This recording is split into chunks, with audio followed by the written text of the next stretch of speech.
So, yes, so with regards to the idea of God the Father, so the idea is that in order to make sense out of the world, you have to have an a priori cognitive structure. And that was something that Immanuel Kant, as I said last time, put forward as an argument against the idea that all of the information that we acquire during our lifetime is a consequence of incoming sense data. And the reason that Kant objected to that, and he was absolutely right about this, is that you can't make sense of sense data without an a priori structure.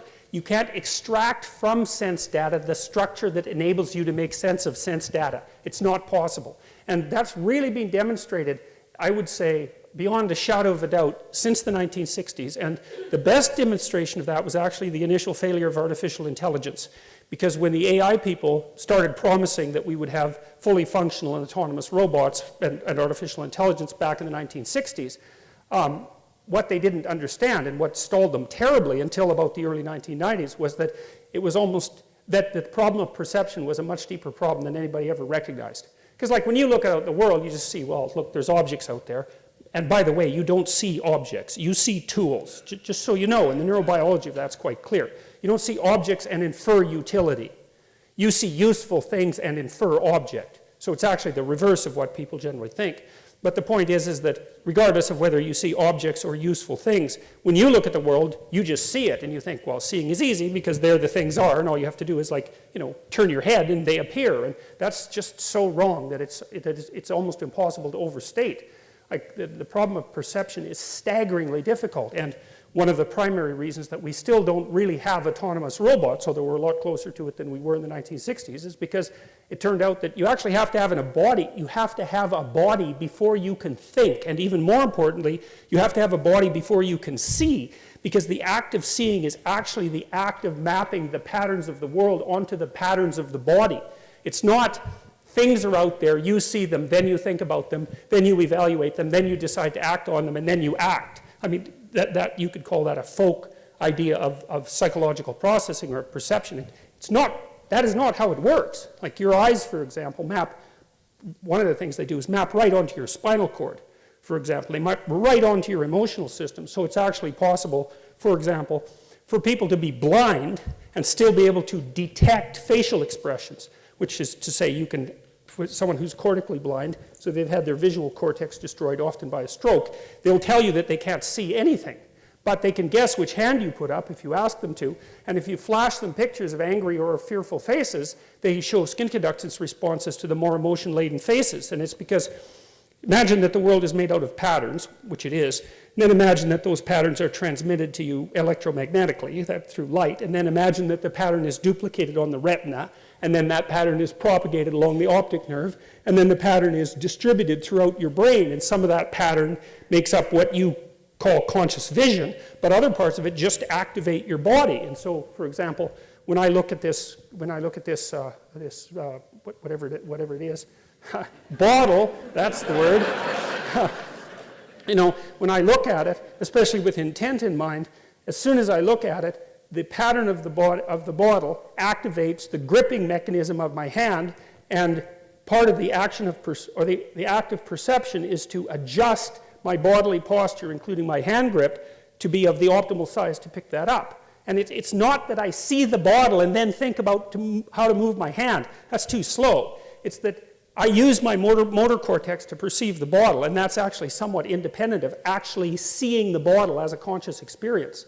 So, anyways, the reason that I'm telling you all of that, and there's much more about that can be told. Rodney Brooks, he's someone to know about. He's a robotics engineer who worked in the 1990s, and he invented the Roomba, among many other things. So he's a real genius, that guy. And Brooks was one of the first people to really point out that to be able to have a machine that perceived well enough to work in the world, that you had to give it a body, and that the perception would actually be built from the body up rather than from the abstract cognitive perceptions down. And so, well, and that turned out to be the case. And Brooks built all sorts of weird little machines in the 1990s that didn't even really have any central brain, but they could do things like run away from light. And so they could perceive light, but their perception was the act of running away from light. And so perception is very, very, very tightly tied to action in ways that people don't normally perceive. anyways, that's all to say that you cannot perceive the world without being embodied. And, you're embodied in a manner that's taken you roughly 3.5 billion years to pull off, right? There's been a lot of death as a prerequisite to the embodied form that you take. And so it's taken all that trial and error to produce something like you that can interact with the complexity of the world well enough to last the relatively paltry 80 or so years that you can last.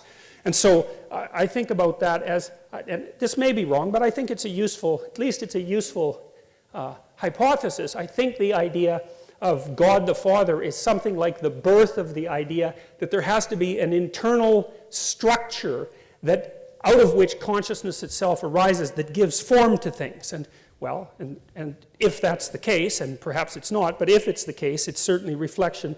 It's a reflection of the kind of factual truth that I've been describing now. And then, like I also mentioned, that I kind of see the idea of both the Holy Spirit and also of Christ, and most specifically of Christ in the form of the Word, as the active consciousness that structure produces and uses, not only to formulate the world, because we formulate the world, at least the world that we experience, we formulate, but also to change and modify that world, because there's absolutely no doubt that we do that, partly with our bodies, which are optimally evolved to do that, which is why we have hands, unlike dolphins that have, very large brains like us, but can't really change the world.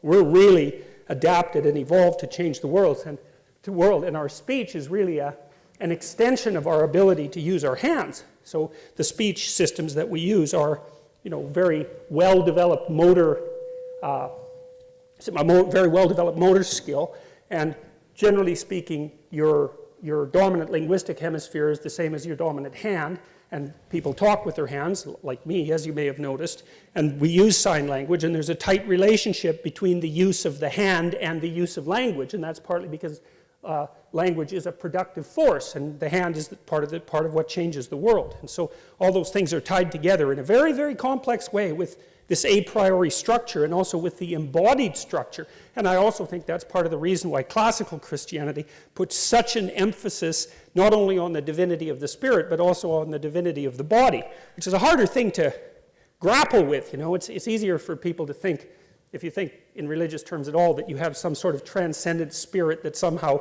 detached from the body that might have some life after death, something like that. But the Christianity in particular really insists on the divinity of the body. So the idea is that there's an underlying structure that's got this quasi-patriarchal nature, partly because it's, for complex reasons, but partly because it's a reflection of the social structure as well as other things, and then that uses consciousness in the form particularly of language, but most particularly in the form of truthful language in order to produce the world in a manner that's good. And I think that's a walloping, powerful, powerful idea, especially the relationship between the idea that it's truthful speech that gives rise to the good.